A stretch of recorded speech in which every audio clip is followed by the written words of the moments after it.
Hello friends, आप सभी का स्वागत है हमारे यूट्यूब चैनल पे। आज हम लोग मानव नेत्र से जुड़े सारे दृष्टि दोषों को एवं उनके संशोधन के बारे में अच्छी तरीके से पढ़ने वाले हैं। चलिए टॉपिक की शुरुआत करते हैं। देखिए, जो एक सामान्य नेत्र होता है उसकी जो दृष्टि क्षमता होती है वो दूर बिंदु से लेके निकट बिंदु के बीच में होती है। ये दोनों दूरियां हैं क्या? आपको ज्ञात होगा कि जो कोई नेत्र किसी वस्तु को देखता है उसकी एक निश्चित सीमा होती है, यानी 25 सेंटीमीटर से परे और अनंत के बीच में रखी वस्तु को ही हमारा नेत्र स्पष्ट रूप से देख पाता है। जब इनके बीच में कोई वस्तु रखी होती है तभी हमारे आँख की समंजन क्षमता काम करती है और हम वस्तु को स्पष्ट रूप से देख लेते हैं। अर्थात कह सकते हैं किसी नेत्र के निकट वह बिंदु जहाँ से वह किसी वस्तु को स्पष्ट रूप से देख ले उसे उसका निकट बिंदु कहते हैं, जो कि कितना होता है 25 सेंटीमीटर। किसी नेत्र का वह दूरी जहाँ तक वह किसी वस्तु को स्पष्ट रूप से साफ साफ देख ले उसे उसका दूर बिंदु कहते हैं, जो कि अनंत पर होता है।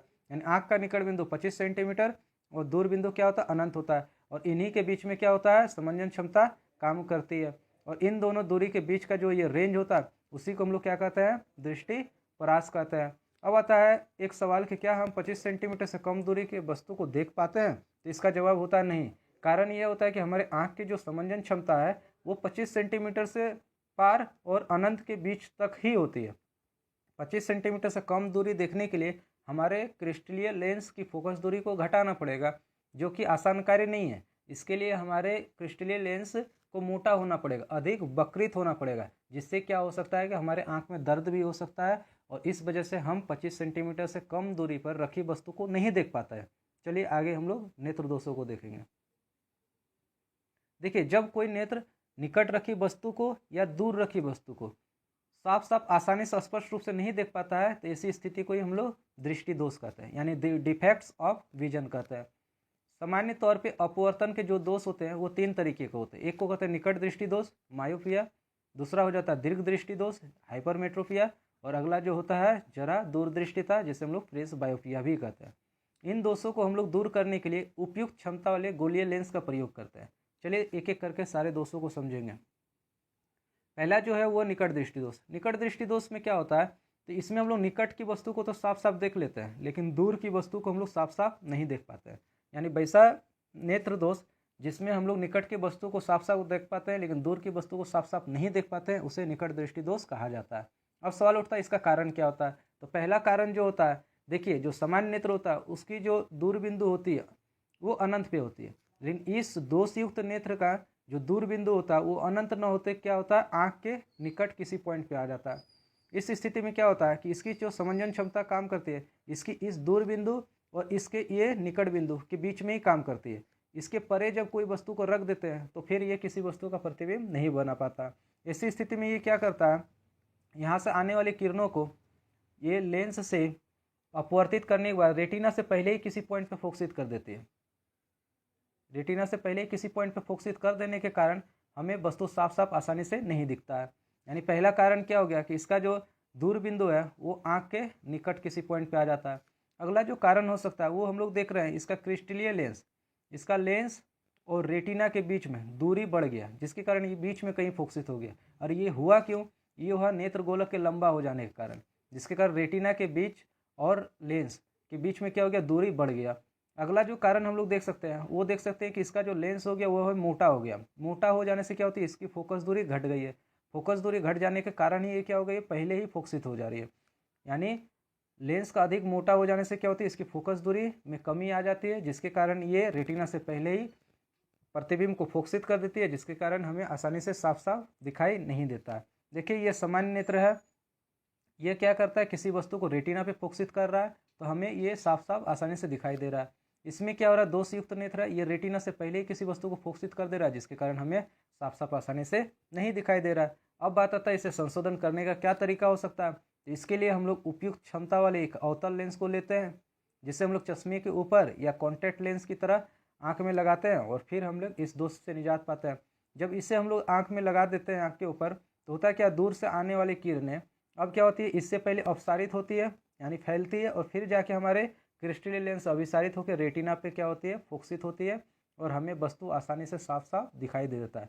अर्थात हम कह सकते हैं निकट दृष्टि दोष को संशोधित करने के लिए उपयुक्त क्षमता वाले अवतल लेंस अथवा अपसारे लेंस का प्रयोग करते हैं। चलिए आगे देखते हैं। अगला जो आता है वो दूरदृष्टि दोष है। दूरदृष्टि दोष में होता है क्या है, इसमें हम लोग दूर की वस्तु को तो देख लेते हैं, दूर की वस्तु को साफ साफ देख पाते हैं, लेकिन निकट रखी वस्तु को हम लोग नहीं देख पाते, निकट वाले को हम लोग नहीं देख पाते। यानी वैसा नेत्र दोष जिसमें हम लोग दूर की वस्तु को देख ले लेकिन निकट की वस्तु को नहीं देख पाए, उससे हम लोग दीर्घ दृष्टि दोष या हाइपरमेट्रोपिया कहते हैं। अब आता है इस दोष का कारण क्या हो सकता है। तो हम लोग जानते हैं सामान्य नेत्र का जो निकट बिंदु होता है वो होता है 25 सेंटीमीटर एन पे, यहाँ से ये 25 सेंटीमीटर पे होता है। लेकिन जो ये दोष युक्त नेत्र है इसका जो निकट बिंदु है वो आँख से कहाँ चला जाता है, दूर हट जाता है, आँख से दूर हट जाता है। दूर हट जाने के कारण क्या होता है, अब इसका ये निकट बिंदु ये ना हो के क्या हो जाता है, ये हो जाता है। यानी अब जो इसकी जो समंजन क्षमता काम करती है वो इस बिंदु से लेके इस अनंत बिंदु के बीच में कहीं काम करती है। यानी इन्हीं दोनों के बीच में वस्तु रखा होता है तभी ये देख पाएगा। इसके नज़दीक जब रख देते हैं तो हम लोग वस्तु को नहीं देख पाते हैं, और इसी को हम लोग क्या कहते हैं, दीर्घ दृष्टि दोष कहते हैं। निकट वाला हमको इसमें नहीं दिखाई देता है। इसमें होता है क्या है, निकट से आने वाली किरणें लेंस से अपवर्तित होकर रेटिना के पीछे किसी पॉइंट पे प्रतिबिंब बनाती है, जिसके कारण हमें दिखाई नहीं देता। तो पहला कारण क्या हो गया कि इसका निकट बिंदु क्या होता है, आँख से दूर चला जाता है। अगला कारण जो हम लोग कह सकते हैं वो देख रहे हैं कि ये लेंस और रेटिना के बीच में दूरी घट गया। दूरी घटने के कारण ये बाहर फोकसित हो जा रहा है। और ये दूरी घट क्यों रहा है, क्योंकि आई बॉल छोटा हो जा रहा है, नेत्र गोलक छोटा हो जाने के कारण लेंस और रेटिना के बीच दूरी घट गया। अगला कह सकते हैं ये नेत्र लेंस पतला हो गया। पतला हो जाने से लेंस की फोकस दूरी क्या हो जाती है, बढ़ जाती है, जिसके कारण ये क्या होता है, रेटिना से बाहर दूर जाके फोकसित होता है। यानी लेंस का पतला होने से क्या होता है, उसकी फोकस दूरी बढ़ जाती है, जिसके कारण ये बाहर फोकसित होता है, और रेटिना में नहीं फोकसित होने के कारण ये से हम नहीं देख पाते हैं। देखिए ये सामान्य नेत्र है और ये आपका दूरदृष्टि युक्त नेत्र है। इसमें देख रहे हैं कहाँ पे, बाहर में प्रतिबिंब बन रहा है। अब आता है इस दोष से हम निजात किस प्रकार से पा सकते हैं। तो इसमें भी हम लोग क्या करते हैं, एक उपयुक्त क्षमता वाले अवतल लेंस का प्रयोग करते हैं, उत्तल लेंस का प्रयोग करते हैं, जिसे हम लोग अभिसारी लेंस भी कहते हैं।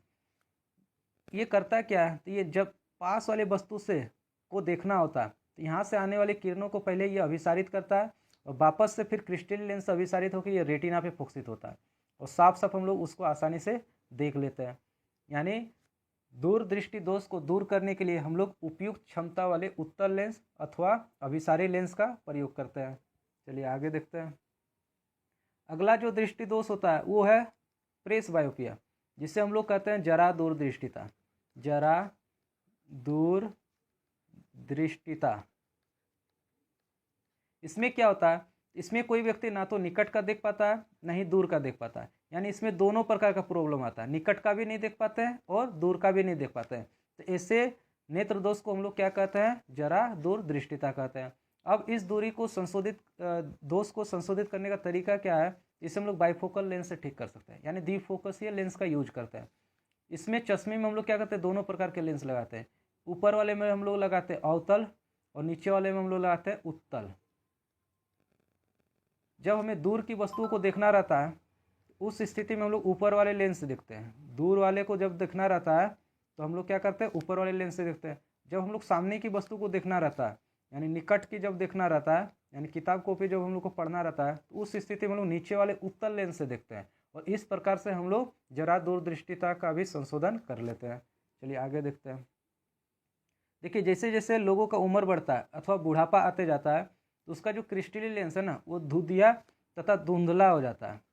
यानी कह सकते हैं कि इसका जो क्रिस्टली लेंस है इसके ऊपर सफ़ेद रंग की एक परत चढ़ जाती है, जिसके कारण इसके जो विजन में है वो इफेक्टेड हो जाती है, और ये साफ साफ किसी वस्तु को नहीं देख पाता। इसी स्थिति को हम लोग मोतियाबिंद अथवा कैटरेक्ट कहते हैं। इसका जो संशोधन हो सकता है वो शल्य चिकित्सा के मदद से ही हो सकता है, यानी हम उसको जाके चिकित्सालय में ठीक करा सकते हैं, तभी हमारी दृष्टि वापस लौट सकती है। आगे जो दृष्टि दोष कुछ बचे हैं वो हैं आपकी चिरोएप्थेल्मिया, कंजक्टिवाइटिस और बनानता। ये क्या है, तो विटामिन ए की कमी से क्या होती है, कॉर्निया में सूखापन आ जाता है, जिसके कारण हमारे आँख को देखने में कष्ट होता है, पीड़ा होता है। इसे हम लोग क्या कहते हैं, जीरोएप्थेल्मिया कहते हैं। कंजक्टिवाइटिस क्या होता है, आप लोग देखे होंगे जब आप लोग धूल धड़ाके वाले इलाके से गुजरते हैं, धुआं वाले इलाके से गुजरते हैं, तो आपके आँख में सूजन होने लगता है, आपकी कंजक्टिवा फूल जाती है और आपके आँख का कलर लाल हो जाता है और आप साफ साफ नहीं देख पाते हैं। इसे आँख आना भी कहते हैं, क्योंकि आपके आँख में छोटे छोटे सूक्ष्मजीव चले जाते हैं जिसके कारण आपके आंख में तकलीफ होता है, लाल हो जाता है, दर्द होने लगता है और आप वस्तु को स्पष्ट रूप से नहीं देख पाते हैं। कलर ब्लाइंडनेस क्या होता है? आपको पता होगा कि जो कोई नेत्र वस्तु का प्रतिबिंब कहाँ पे बनाना है, रेटिना पे बनाता है, और रेटिना पे बहुत सारी छोटी छोटी कोशिकाएं पाई जाती हैं, बहुत सारी छोटी छोटी कोशिकाएं पाई जाती है।